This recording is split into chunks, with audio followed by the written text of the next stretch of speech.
जो TEDx NIT का था बहुत ही एक अच्छा प्रोग्राम है। उनको एक प्लेटफॉर्म मिलेगा मेंटरिंग का, और प्लस जो इससे पहले एक एक्सरसाइज हुई है कि बेस्ट स्टूडेंट्स को उन्होंने यहाँ कॉन्वोकेशन कॉम्प्लेक्स में बुलाया हुआ है। उनकी मेंटरिंग होएगी डिफरेंट टॉपिक्स पे, कहीं पे फूड प्रोसेसिंग है, कहीं पे फैशन डिज़ाइनिंग है, कहीं पे IT है। तो इससे जो है कि जो हमारे मुल्क के या स्टेट के बेस्ट मेंटर्स हैं वो उनके साथ इंटरैक्ट करेंगे, तो डेफिनेटली वो माइंडसेट और विजन जो स्टूडेंट्स का होता है उनकी पर्सनैलिटी को फ्रेम करते हैं, और वो आगे कोई ना कोई आइडिया लेके अपनी लाइफ में, अपने करियर में उसको यूज़ करते हैं। होते रहते हैं ऐसे सिमिलर बहुत प्रोग्राम होते रहते हैं, और हमारे अपनी कश्मीर यूनिवर्सिटी में भी होते रहते हैं, बाकी इंस्टीट्यूट्स भी करते हैं, क्योंकि एकेडमिक इंस्टीट्यूट्स जितने भी हैं उनका तो मेन मैंडेट यही होता है कि वी हैव टू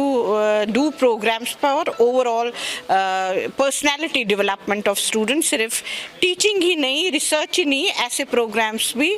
स्टूडेंट्स के लिए बहुत इम्पॉर्टेंट होते हैं, क्योंकि इससे उनको बहुत कॉन्फिडेंस आता है एक अपने एकेडमिक करियर में भी, और आगे जब वो किसी प्रोफेशनल करियर में जाएंगे।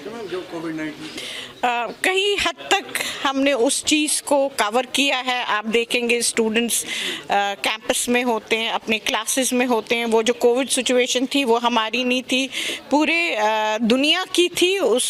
वो हम भी उसमें आगे बीच में, तो आस्ता आस्ता we are trying to overcome that. के लिए डॉक्टर अबू चंद्रशेखर और उनकी टीम को बहुत बहुत बधाई देना चाहता हूं कि उन्होंने इस लेवल का इवेंट यहां पे ऑर्गेनाइज़ किया है। जैसा कि आप सब ने सुना होगा, इनिशियली जब इन्होंने इसकी इंट्रोडक्शन दी थी, बहुत महीनों से ये एक प्रयास चल रहा था जिसमें कि वैली के डिफरेंट यूनिवर्सिटीज़, कॉलेजेस, स्कूल से बच्चों को प्रेरित करके, उनको इनकरेज करके, उनको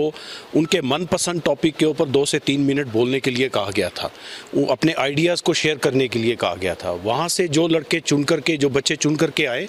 उनको फिर NIT श्रीनगर में एक सेकंड फेज़ के इवेंट में उनको 2 से 3 मिनट बोलने का मौका दिया गया। वहाँ से फिर जो फाइनल उनकी सिलेक्शन हुई, जिसमें कि डिफरेंट उनके ओपिनियंस थे, वो चाहे एजुकेशन से रिलेटेड थे, स्पोर्ट्स से रिलेटेड थे, एंटरटेनमेंट इंडस्ट्री से रिलेटेड थे,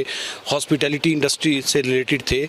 बच्चों को एक अपनी अंदर की आवाज़, जो उनका मन जो है जिस चीज़ में जिस तरफ जाने को कर रहा है, जो कैरियर ऑप्शन चूज़ करने को कर रहा है, या वो कैसा सोचते हैं यहाँ के डिफरेंट अवेलेबल कैरियर ऑप्शंस के बारे में, उसके बारे में उन्होंने बात की। वहाँ से जो फिर सेलेक्ट हुए स्टूडेंट्स, उनके लिए TEDx इंटरनेशनल की तरफ से ये आज एक फाइनल इवेंट है, जिसमें कि उनको 9 से 10 जो बहुत अपने एरिया में अकम्पलिश्ड पीपल हैं, जैसे ब्यूरोक्रेसी में है वजाद हबीबुल्ला साहब है, आप सब उनसे वाकिफ़ हो, उन्होंने तो बहुत साल यहाँ पे काम किया है।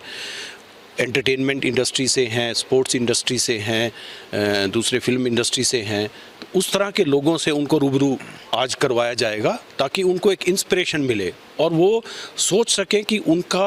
इंटरेस्ट किस तरफ है, उनको अपना कैरियर पाथ किस तरफ को चूज़ करना चाहिए। तो ये मेरे ख्याल से ये एक बहुत ही अच्छी अपॉर्चुनिटी है वैली के बच्चों के लिए, जहाँ पे कि वो अपने आप को एक्सप्लोर कर सकते हैं। It is exploring one self, कि मेरा क्या इंटरेस्ट है, ना कि पेरेंट्स जो उनको बोलेंगे कि कौन सा कैरियर पाथ उनको चूज़ करना है, डॉक्टर बनना है, इंजीनियर बनना है या ब्यूरोक्रेट बनना है। उस तरह से मुझे लगता है कि ये एक बहुत ही फ़ायदेमंद बात है। इससे बच्चों को बहुत, स्टूडेंट्स को बहुत एक्सपोजर मिलता है when they listen to the famous personalities. ऐसे इवेंट्स और भी होने चाहिए, और मुझे लगता है कि NIT श्रीनगर और नॉट ओनली कश्मीर यूनिवर्सिटी, जो बाकी यूनिवर्सिटीज़ है यहाँ पे, जैसे इस्लामिक यूनिवर्सिटी है, सुकास्ट है, सबको मिलकर के इस डायरेक्शन में काम करना चाहिए। और अल्टीमेटली ये एक ऐसा काम मिलकर के करेंगे, यही तो एक्चुअली हमारा एक काम है कि सोसाइटी को एक डायरेक्शन देने का। टीचिंग इंस्टीट्यूशंस और यूनिवर्सिटीज़ का यही काम है कि अपनी सोसाइटी को कैसे बनाना है, उसमें सोसाइटी को हम किस रूप में देखना चाहते हैं, किस तरह की सोसाइटी हम लोग अल्टीमेटली चाहते हैं, उस